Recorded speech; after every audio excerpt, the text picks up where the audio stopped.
பாரத தேசத்தின் மகோனதமான புராண இதிகாசங்களை முழுமையாக அறிந்து கொள்ள சப்ஸ்கிரைப் திலக்.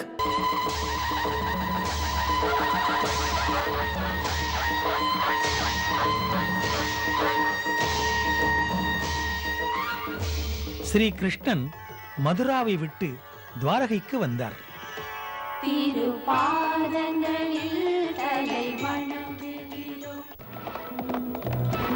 அர்ஜுனன் தன் சகோதரர்களுடன் குருகுல பயிற்சி முடிந்து அஸ்தினாபுரம் வந்தான்.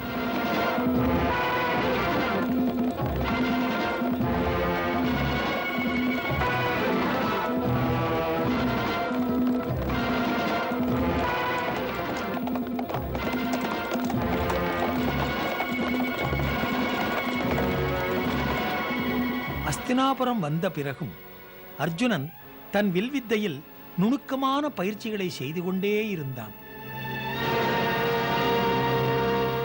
அவன் ஆழ்மனத்திலே எண்ண அலைகள் மோதின. இந்த பயிற்சியும் விடாமுயற்சியும் எதிர்காலத்திலே சந்திக்கப் போகும் மிகப்பெரிய போரிலே வெற்றியை தேடித்தரும் என்று நினைத்து மகிழ்ந்தான். இந்த நிலையில் ஸ்ரீகிருஷ்ணன் பலராமனிடம் சொல்லிக் கொண்டிருந்தார், பாண்டவர்கள் பயங்கரமான சோதனைகளை சந்திக்க நேரிடும். அக்னிகாண்டத்தையே யோசிக்கிறீர்கள். உங்கள் தம்பி வர இருக்கின்ற அக்னிகாண்டத்தை நினைக்கிறான். என்ன, இன்னொரு அக்னிகாண்டம் உருவாகிறதா? நமக்கல்ல, பிறகு தம்பியின் தோழனுக்கு. உன் அர்ஜுனன்?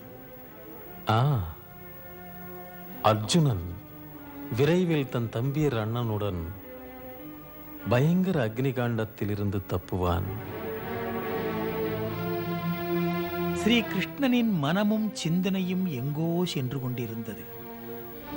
மௌனமாக நடந்து கொண்டே இருந்தார். அதை பார்த்த பலராமன் கேட்டார்,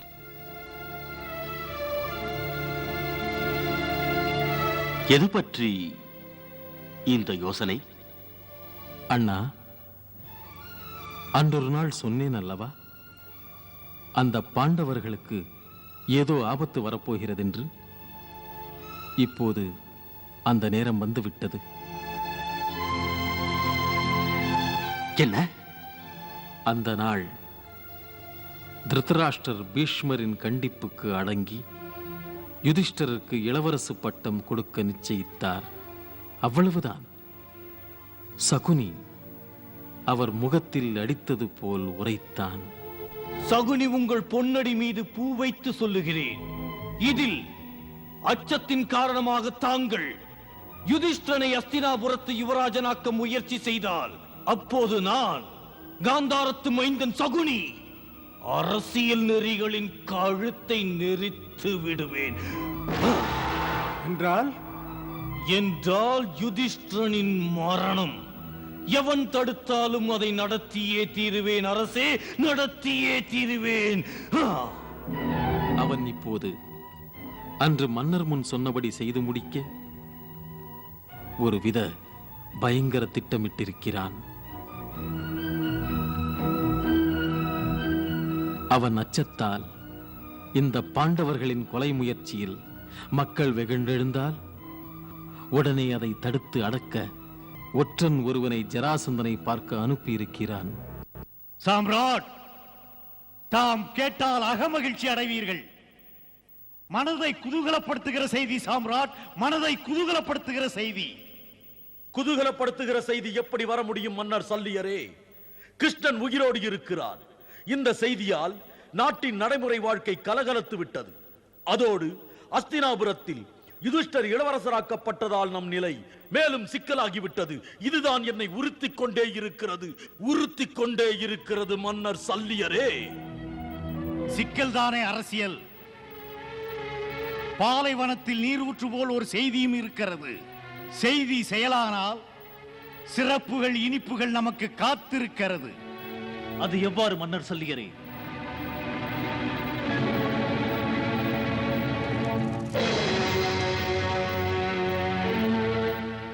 அதுதான் இளவரசன் யுதிஷ்டனை அழிக்க கொலை நிகழ்ந்தால் அது என்ன?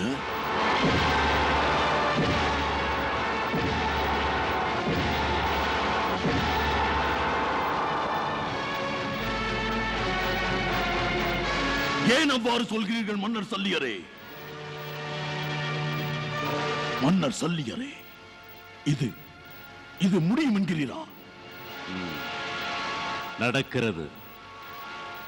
என்ன? மன்னரே, உமக்கு எப்படி தெரியும் இது? எப்படியெனில் துரியோதனன் மாமன் சகுனி ஒரு விசேஷ ஒற்றனை மர்மமான செய்தியை எனக்கு தர அனுப்பினார். நாம் தீட்டியபடி சதி திட்டங்கள் முடிந்துவிட்டால் ஒரு இறுக்க நிலை எழும் அங்கே அஸ்தினாபுரத்து மக்கள் அல்லது அங்குள்ள சேனை வெகுண்டால் அப்போது நமது சேனைகள் அங்கே அவசியம் தேவைப்படாதா? நானும் அப்படி ஒரு கருத்தை சொன்னேன். நம் அனைவரின் சொல்லாக சொல்லி அனுப்பினேன்.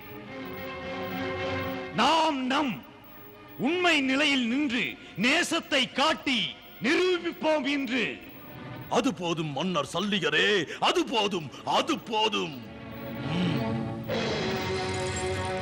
நாம் அவர்களுக்கு உதவ வாழேந்துவோம் மன்னர் சல்லியரே, வாழேந்துவோம்.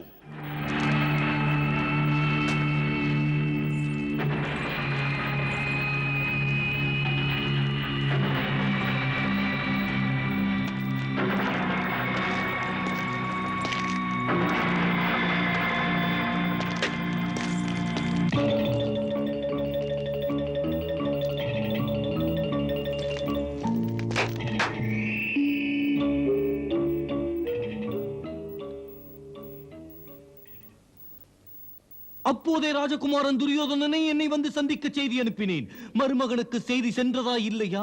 நீ அங்கு சென்று ஏன் தாமதம், என்ன காரணம் என்று அறிந்து வா, சீக்கிரம். உங்கள் ஆணை.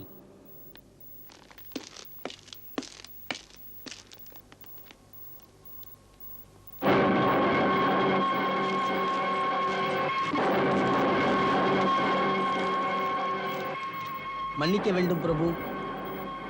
எதற்கு? ராஜகுமாரர் துரியோதனரே இங்கு விஜயம் செய்கிறார்.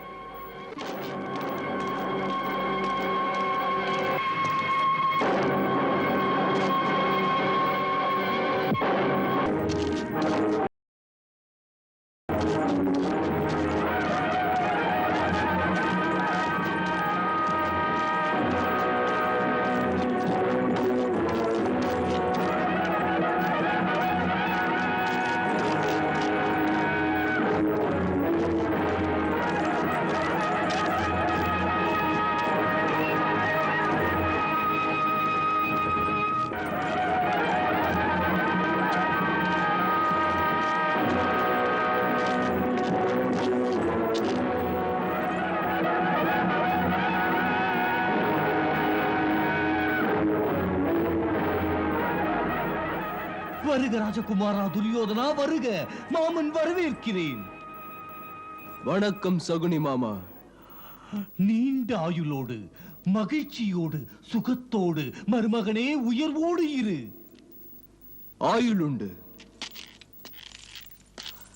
சொர்க்க போகங்கள் உண்டு, மனதுக்குள் மகிழ்ச்சி இல்லை. தெரியும் தங்களுக்கு. எனக்கு தெரியும். மாமாவை பற்றி உனக்கு தெரிய வேண்டும். உயிரினும் இனிய என் பிரியம் மருமான் நீ. மகிழ்ச்சி இல்லாதிருந்தால் இந்த பாச பைத்தியம் சகுனி மாமாவும் கட்டிலுக்கு ஒரு சுமையாக படுத்திருப்பான்.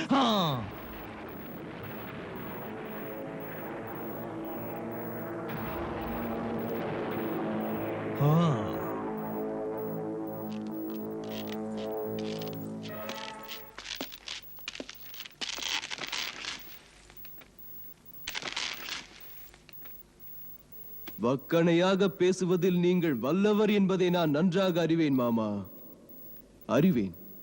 உங்கள் மருமகன் சந்தோஷம் அடைவதற்கு சொன்னபடி என்ன பெரிதாக செய்தீர்கள்?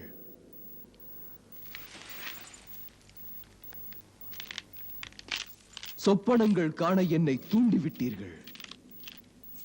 உறுதிமொழி தந்தீர்கள். எனக்குத்தான் புகழுக்குரிய அஸ்தினாபுர யுவராஜ பட்டம் என்றீர்கள். பட்டம் எங்கே?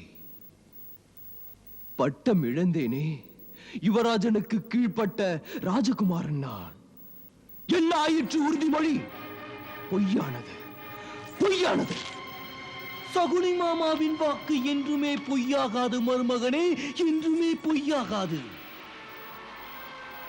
இவன் சொன்ன வாக்கு நடப்பதற்கு தாமதமாகலாம் காந்தாரி மைந்தனே, தப்பாது. காலம் என்ற கட்டுப்பாட்டில் காத்திருந்தால் வெற்றி உனக்கு, கதையில்லை. பல நாள் சொன்னேன், அருமை மருமகனே, நீ அஸ்தினாபுர யுவராஜா ஆகப் போவதாக. அது இன்றும் தொடரும், அது இன்னமும் தொடரும். நன்மை தரும் திருப்பங்கள் மிக அண்மையில் இருக்கிறது. ஆம் மருமகனே. மாமனே, சொல் விளையாட்டுக்கள் போதும். பொய்கள் எதற்காக? வாய்ப்பொன்று இருந்தது, அதையும் போக்கடித்து விட்டீர்கள். யார் சொன்னது உனக்கு? நண்பன் கர்ணன் சொன்னான். கலகம் செய்து நண்பா உரிமையை எடுத்துக்கொள் என்றான். சுலபமோ அப்படி செய்வது? நீ அப்படி செய்ய முடியாது துரியோதனா. முடியும் மாமனே, அது முடியும். மாவீரன் கர்ணனும் நானும் செயல்பட்டால் அந்த அர்ஜுனனையும் பீமனையும் மண்டியிடச் செய்வது நொடிப்பொழுதில் முடிந்துவிடும். ஓ, பிதாமகர் பீஷ்மரை துரும்பாக நினைக்கின்றாய்?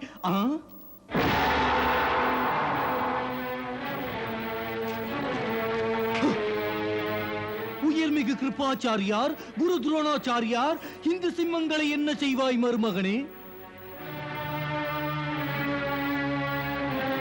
திறமையுண்டோ இந்த மூவரை எதிர்க்க?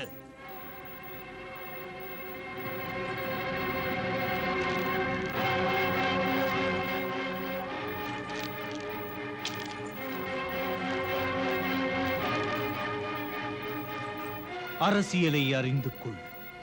இந்த மூத்தோர்களை முடக்கி கர்ணனின் திறமையை மட்டும் நம்பிக்கொண்டு நீ செயலாற்ற முயன்றால் அது முடியாதப்பா, முடியாது. ஒன்று மட்டும் நினைவு கொள், அரசியலை சந்திப்பதில் தந்திரங்கள், நரிகுணங்களுக்கு முன்னால் உன் பிரிய கர்ணனின் திறமை எல்லாம் அர்த்தமற்று போவது. உனக்கு இந்த பாடம் புகட்டத்தானப்பா நான் இங்கே கூப்பிட்டது. எனது கற்பனைகளும் உனது சொப்பனங்களும் பலன் தரும் நாள் நெருங்குகிறது. என் திட்டத்தை கேள், காதை தீட்டி கருத்தாக கேள். அது மட்டும் முறையாக நடந்து முடிந்தால் தொலைந்தார்கள், மருகனே, அழிந்தார்கள். அது யார்? அதுதான் அவர்கள். அரசியல் என்றால் இதுதானே. யாரும் உன்னிடத்தை தேர்ந்தெடுத்தார் என்றால் எதிரிகளை ஒழித்து கட்டு. எதிரிகளை ஒழித்து கட்டு. உன் உரிமையை பற்றி நான் யோசித்தேன். யோசித்து நான் கண்டேன் ஒரு முடிவு. அந்த ஐவர் பஞ்சை பாண்டவர் கதையை ஏக நேரத்தில் முடித்து விடுவதென்று. சீராக தந்திரமாக செய்து முடிக்கின்ற மேதை அல்லவா நான்?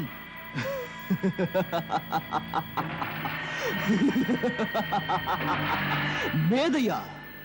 மேதையிலும் மேதை. மதியூகி மாமா, பாண்டவரின் முடிவு எதிலே, எங்கே, அதுவும் எந்த முறையில்? சிறந்த பெரிய யாத்திரை ஸ்தலம் அது. அந்த இடத்திலா? அந்த புண்ணிய ஸ்தலத்தில்தான்.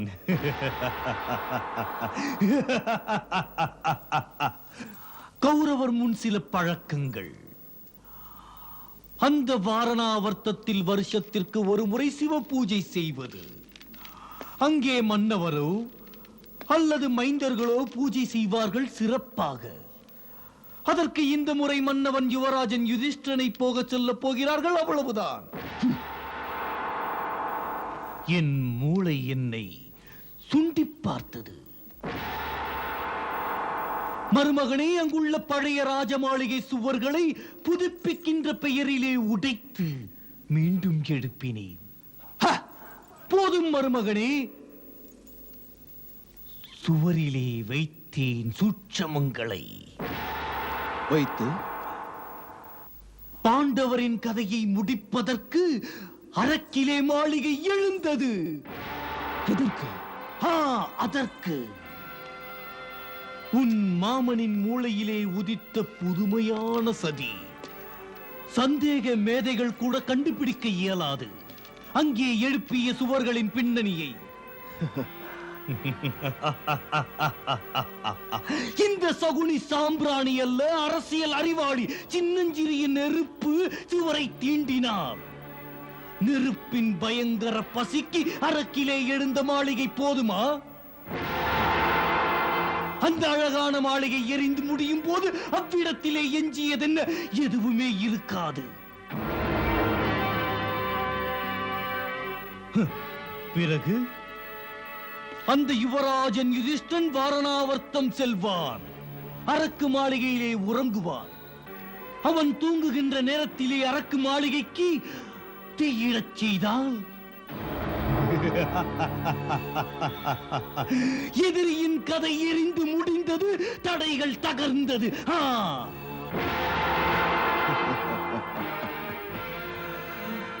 பலே சகுனி மாமா, நீர் பாராட்டுக்குரியவர்தான். பலே, இப்போதே பாராட்டி முடித்தாயானால் எப்படி? பாக்கி இருக்கிறது மாமனின் பணிகள். காரணம் ஏதாவது காட்டி பஞ்சை பரதேசி பாண்டவர் ஐவரும் சேர்ந்தே தீர்த்த யாத்திரைக்கு செல்லுமாறு செய்தாயானால் பாண்டவர்களின் வரலாறு மீண்டும் எழுதப்படாது.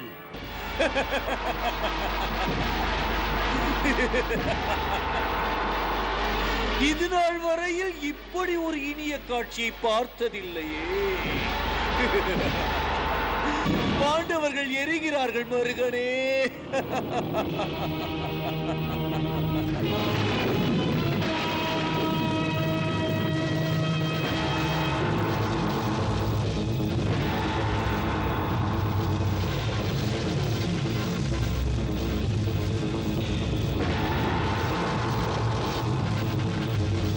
மாமனே,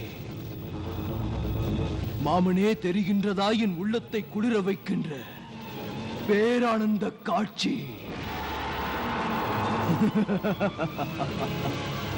தெரிகின்றதா? தெரிகின்றதா என் உள்ளத்தை குளிர வைக்கும் பேரானந்த காட்சி? மாமனே, தெரிகின்றதா?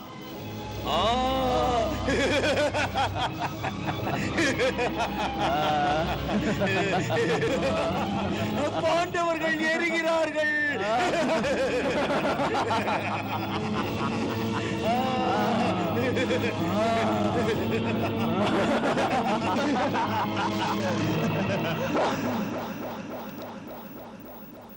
இந்த உன்னத காட்சியை பார்க்க நான் செய்ததுதான் சகுனி வேலை. நான் இருக்க நீ கலங்காதே, மாமனுக்கேற்ற மருகனே. இனி அடுத்து நடப்பது? முன்னேற்பாடாக நான் சில குடிமக்களை வாரணாவர்த்த ஸ்தலத்தின் புரோகிதரைப் போல மன்னரை பார்க்கச் செய்து பிரார்த்தனை செய்ய அனுப்பினேன். அதிலே மர்மங்கள் மறைந்திருக்கிறது மருகனே.